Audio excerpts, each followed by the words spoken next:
Telugu Desam MLC అభ్యర్థి C Ramachandraiah మాట్లాడుతున్నారు. ప్రత్యక్ష ప్రసారం ద్వారా చూద్దాం. నామినేషన్కు చాలా దోహదపడ్డారు మా జగన్ గారు. చాలా సంతోషం. ఈ 3 సంవత్సరాలు నేను నిర్విఘ్నంగా కొనసాగుతుందని ఆశిస్తున్నా. తప్పకుండా పార్టీ ఆశయాలకు అనుగుణంగా నేను ప్రవర్తిస్తున్నానని ప్రమాణం చేస్తున్నా. ఇంతకుముందు నేను కౌన్సిల్ మెంబర్గా ఉన్నప్పుడు ఆ రాక్షస పాలనను వ్యతిరేకించి నేను రాజీనామా చేశాను. కానీ నా రాజీనామాను చాలా క్రూయల్గా, చాలా కఠినంగా డీల్ చేశారు నా దానిపైన. ఇంతకుముందు రూలింగ్ పార్టీకి అయినా కూడా నేను పెద్దగా సీరియస్ తీసుకోలేదు. నేను ఎంతో ప్రిపేర్డ్గా ఉన్నా దాని గురించి. ఈ రాష్ట్రంలో ఎన్నో వేల లక్షల మంది అనుభవించారు ఇబ్బందులు. నేను అనుభవించే ఇబ్బంది ఎంతలే అని నేను తృప్తి పట్టడం జరిగింది.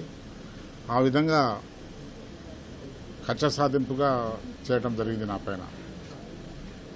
కానీ దాన్ని గ్యాప్ ఫిలప్ చేస్తానికి మా లీడరు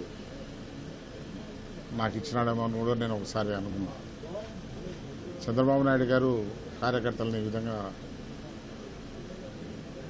వాళ్ళ సాధక బాధకాలు తెలిసి ప్రవర్తిస్తున్నాడు అనేది చాలా సంతోషకరమైన విషయం. నేను పార్టీ క్యాడర్ అంతా ఈ విషయం తెలియజేస్తున్నాను.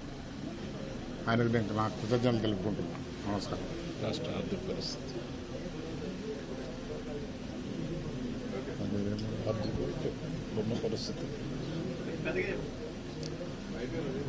రాష్ట్ర ఆర్థిక పరిస్థితి చాలా చిన్న భిన్నంగా ఉంది. Virtually state is in doldrums in every aspect. దాన్ని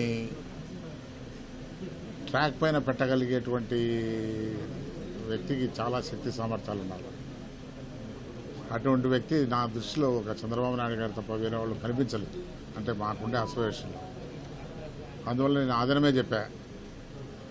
నేను రిక్వెస్ట్ కూడా చేశా ఆయన కోరి కాదు, ఆయన పెద్ద ప్రివిలేజ్ కాదు మనం ఇచ్చేది, ఆయన కోరి తెచ్చుకుంటున్నాం మనం.